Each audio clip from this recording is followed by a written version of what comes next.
It's the podium in the Monza Grand Prix that was populated by Supermax dominating the weekend and throwing a few overtakes in there and playing engineer as well. So, Verstappen can take a huge amount of credit for this race weekend, bucking the trend of McLaren dominance, joined controversially by Lando Norris in second place and Oscar Piastri in third. Lando Norris booed on the podium, but hey, it's all a bit of pantomime. I don't mind. They paid a lot of money. They can gently and lightheartedly boo if they want. But look, I don't think people like to feel like the race has been manipulated. And when you see things like the Schumacher Massa incidents and Schumacher Barrichello, that's the ones I'm looking at. People don't like team orders, and so there's going to be dozens of articles now on every website across the F1 sphere saying, should we ban team orders? Well, you can't. There's always going to be some sort of secret thing. And if you really want one team to be behind another car, there's always a make the car go pop button. There's always keep that car a few upgrades behind. That's what the top teams do. That's what top teams have done throughout history. I think maybe the best solution is they have a big team meeting between the teams and the FIA saying, hey, let's just hide it better. Let's just be less on top. But I think what happened today was avoidable, was correct, and also I kind of wish they just hadn't bothered doing it and just said sorry to Norris afterwards. So this is the awards section of our show. We do a bad thing award, the Missed Apex award, then we end on a good thing award. So firstly, I'm going to ask who our panel think missed the Apex. Oh no, you missed the Apex. Alex Geensy Van Gene, who missed the Apex for you? It's been so long since I've been on this show. When you mentioned the awards, I'd completely forgotten about it. I should have gone to Matt and I had to think of a bad thing. I was going to joke about Ocon violently swiping Lance Stroll off the circuit, but we've done that already. Too soon. It's got to be RB and their fumble with Hadjar through qualifying and the absolute despair of Hadjar in qualifying, knowing that he had not qualified. It's like, of course we're not through. Everything got messed up the whole way through my entire session. Of course I'm not through, and got knocked out of Q1 for the first time in his career. Yeah, but I feel bad for the engineer. Like, you do have to tell Hadjar that he didn't get through. That's your job. Part of your job will say, report whether you got through or not. And Hadjar just went off at him. And he was so angry in the press conference as well. Like, he has come across like emotional, but pretty chill and pretty happy. But he was fully angry. And I think that dopamine hit from going from your podium, your first podium, and then suddenly your first Q1 exit. Doesn't that stuff kind of always happen? It's like when Gasly won at Monza that one year, he was then out in Q1 and the following race. It's like none of these teams that are sort of mid-pack can have any form of good success.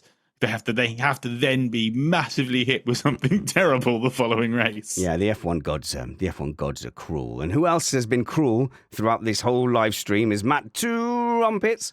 Matt, who missed the Apex for you? Well, this is an interesting one. I'm sort of tempted to go with a particular driver everyone would think of and their team, but I'm actually going to go with the batteries. Because we talked about Sainz and his batteries. He was not the only one having issues with their batteries. And, well, it's not going to get better next year. That's all I'm going to tell you. This is a foreshadowing of what we're going to see. Drivers complaining about batteries. So congratulations, battery manufacturers and regen people. I'm thinking of Alpine and Gasly, who had these issues. In case you're wondering where I heard it on the radio, I saw the team radio for that. And it's going to be a struggle for all teams next season. So, boo. Batteries. There you go.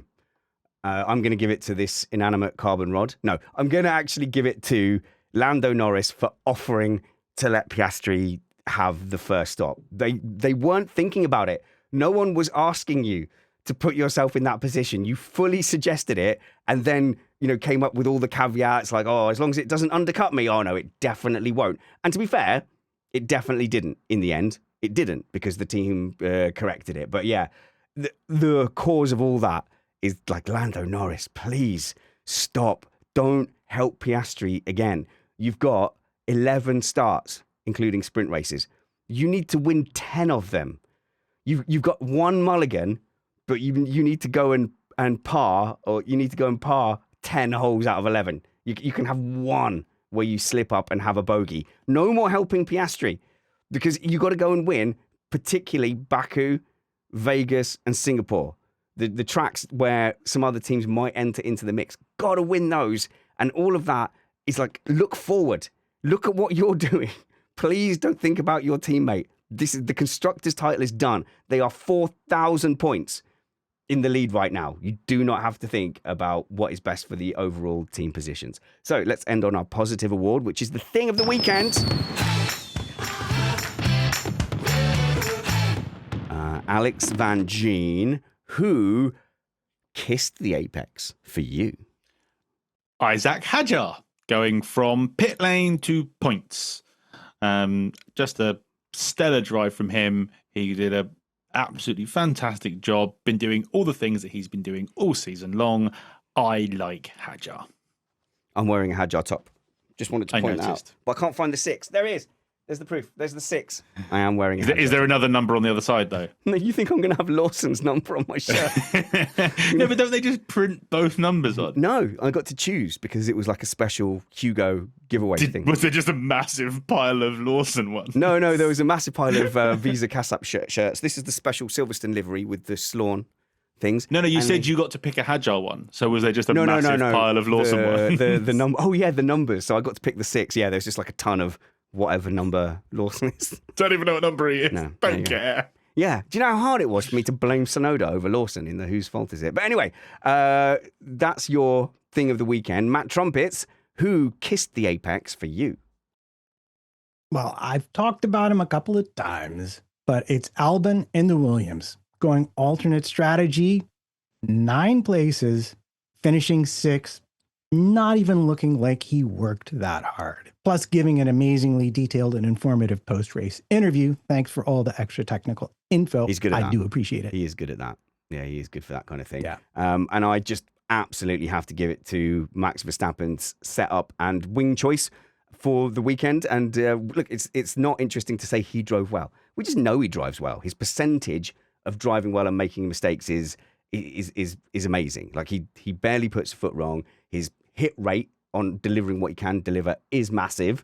But the thing that stands out for me is that technical decision and that eye to go, we've seen the wear, we can get away with a lower wing. So thing of the weekend for me is Max Verstappen. We will be back midweek with some interesting and fun content, hopefully. I don't have a specific plan, but we've got a bit of a break before we get to Baku. And I know there's a lineup of things I want to do. So more historical episodes with Catman.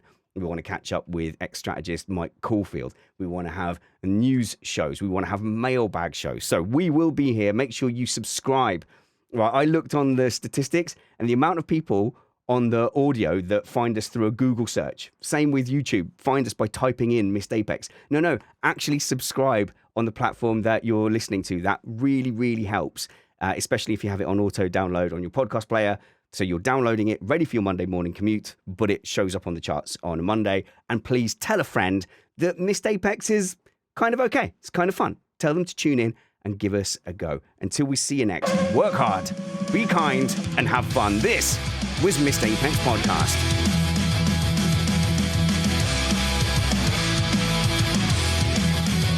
That is our shortest ever race review.